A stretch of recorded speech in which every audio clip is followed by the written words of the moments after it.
Hello, love. I bought some more books today from the thrift store in Wayne, Michigan. $9.41 for 3, 6, 9, 12 books.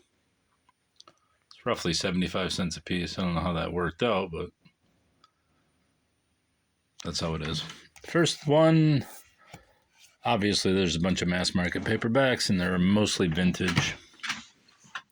Or they're all vintage. First one is Goethe's Faust. The prologues and part 1. The Bayard Taylor translation. The very simple graphic. Satan love. Loving Satan.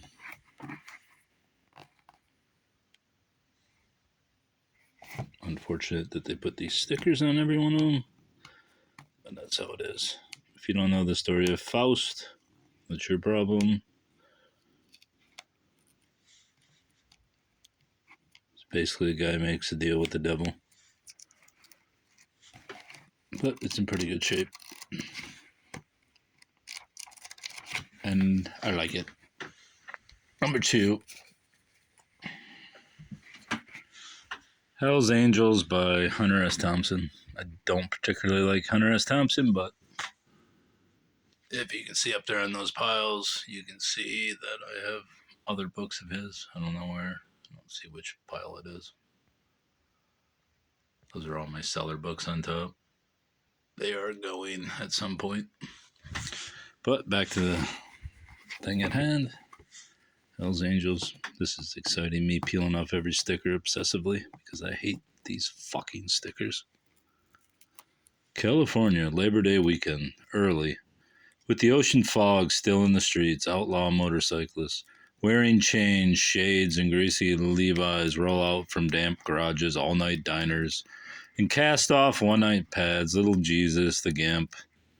See, Hunter S. Thompson never interested me because, one, I don't like motorcycles, I don't like tattoos, I don't like gangs, I don't like drugs,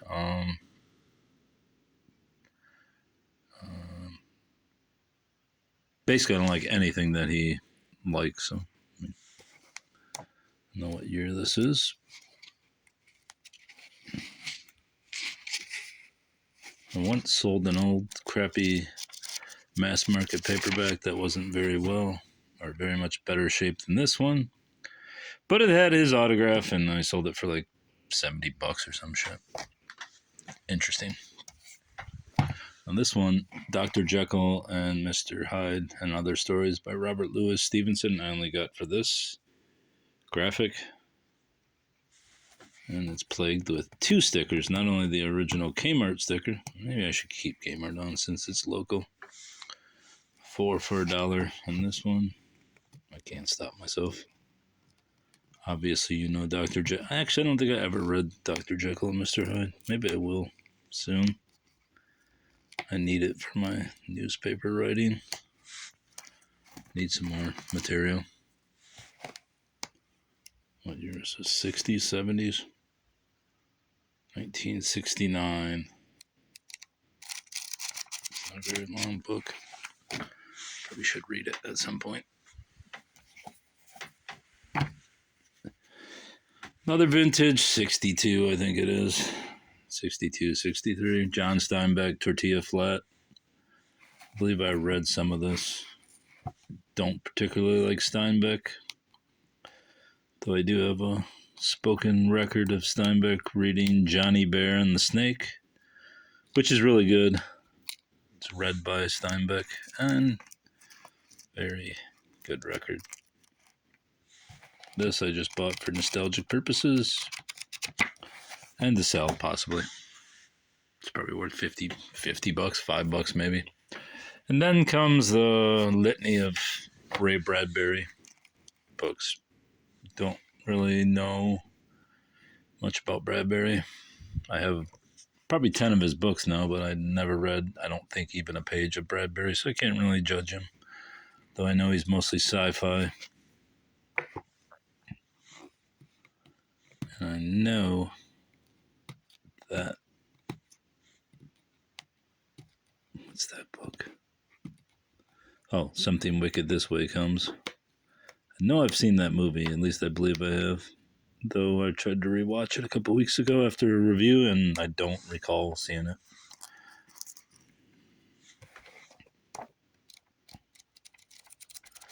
I figure these books have to be worth $5-10 a piece, so trade 59 cents a piece for $10 any day. Ray Bradbury's The Illustrated Man, challenging stories of time and space by the author of The Martian Chronicles. Obviously a cool graphic front cover. As we peel the stickers obsessively, at least they come off rather easy. These are extraordinary stories, startling and unusual. They roam through endless futures and soar to foreign planets, seeking everywhere. Everywhere, the weird and the lovely, the simple and the terrible, deftly plotted. Beautifully written. There is no other writer quite like Ray Bradbury. I'll take your word for it, buddy. And the reason why I'm leafing through this is exactly for this reason. I'm looking for ephemera. I found some in a different book that I did not get. I think it was Dandelion Wine because they wanted $2 for it for some unknown reason. I ain't paying $2 for a Ray Bradbury book. Cool cover though.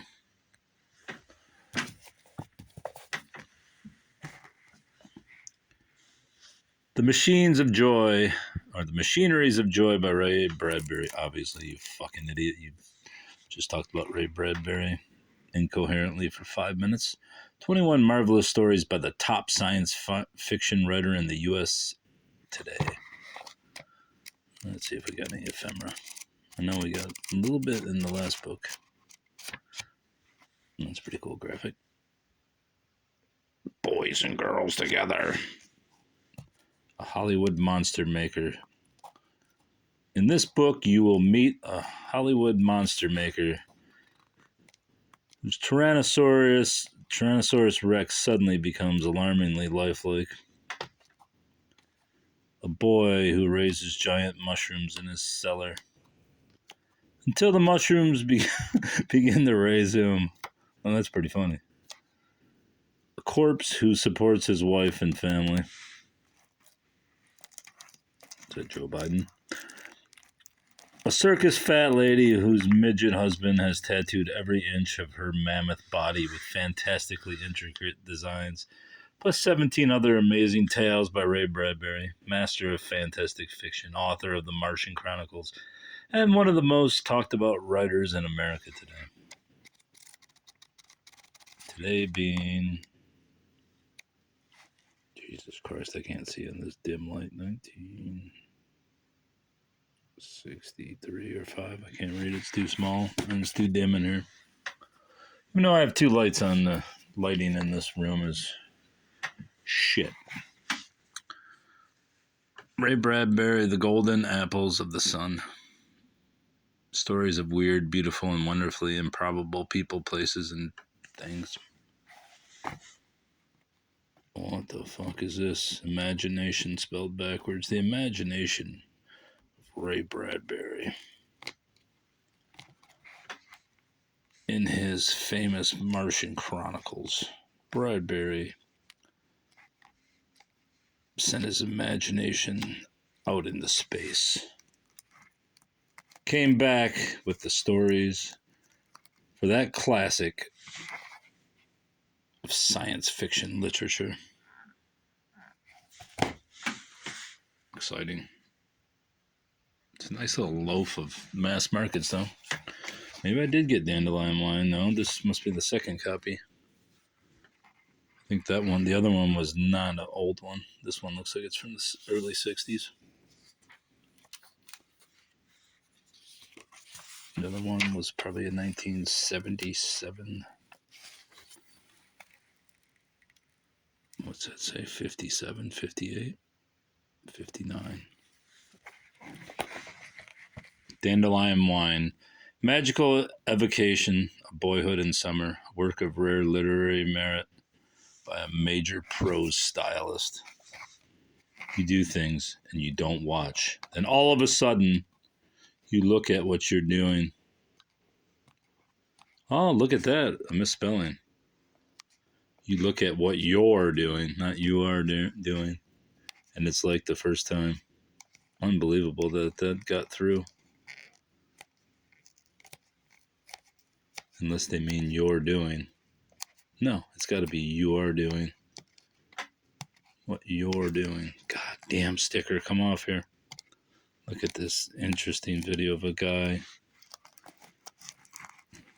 an alien witch hybrid, peeling a sticker and putting them in a little ball to recycle, because I'm insane. I can't believe there's an error. It happens to everyone at least once. And while it lasts, the ordinary business of living becomes a magical series of discoveries and revelations. It happened to Douglas Spalding the summer he was 12. The summer he discovered, "I'm alive," and yelled it loud but silent a dozen times. Dandelion wine, the essence of a summer. What's that say? Pours? Summer pours gold. And glowing from the presses of Mr. Bradbury's expansive imagination and broad compassion. That sounds like a fucking dick ride if I've ever heard one. A $500 house in Detroit. I believe I probably have this book, but I don't care. Rebuilding an Abandoned Home. And An American City by Drew Phillip. If you don't know, Detroit is a shithole. Despite people claiming it's on the rebound, it's still a massive shithole. And will take 50 years to rebuild to become the Paris of the West. Though I don't think Paris is Paris anymore, so do you really want to be the Paris of the West? At the age of 22, Drew Phillip, an idealistic college student from a working-class Michigan family, withdraws from the comforts of life on a university campus in search of a place to live where he can make a difference. He sets his sights on Detroit, a complicated source of national fascination, often stereotyped and little understood. No, the real deal is it is a living shithole. And that's not some kind of bias. I want Detroit to be nice. It's a fucking shithole. Of course, making Detroit nice again basically means tearing down all the great architecture from the 1800s and earlier half of the 1900s, which is the grand glory times of the city. So, I mean, who gives a fuck about it anymore? Arriving with no jobs. I don't give a shit about this guy. Gotta get that sticker off, though.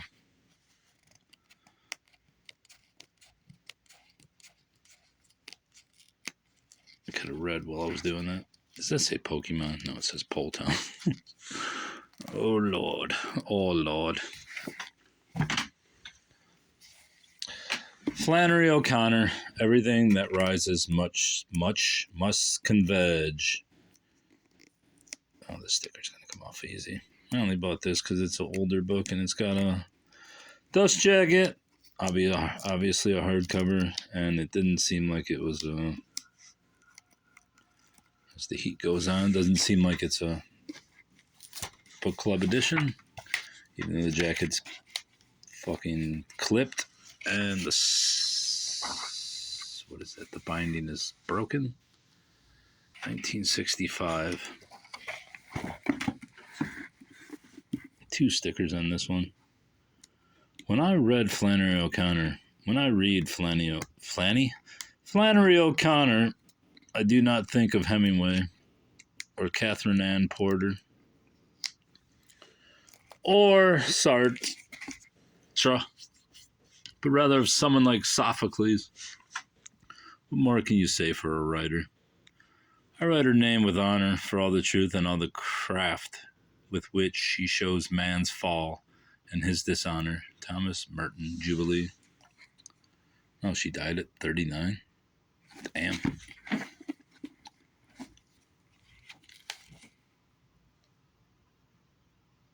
This volume is a collection in which she was working at the time of her death. Each of the 9 stories carries her highly individual stamp.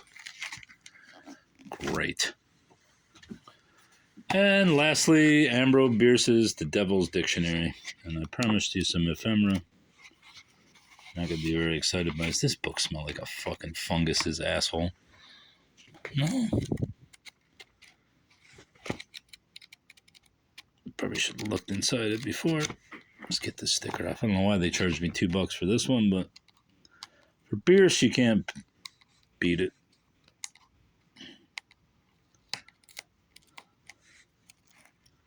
And the main reason I picked that up is because of this book mark. Even though it's not Detroit related, I picked it up. Chicago, Illinois, Myopic Books. New and used book searches, special orders, myopicbookstore.com. It's not even fucking vintage.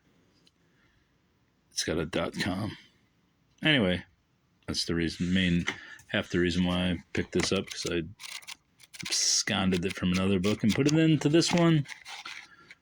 If you know the Devil's Dictionary, you know enough. Let's read a passage before I look in my shelf. God damn, I guess I don't want to break the spine. Hospitality. The virtue which induces us to feed and lodge certain persons who are not in need of food and lodging. See, that's a good one. Let's see if I have the same copy in my dictionaries collection. I probably do. That is not it. That looks like it. Yeah, I got it. Twice. Well, fuck it. Fuck it, I say.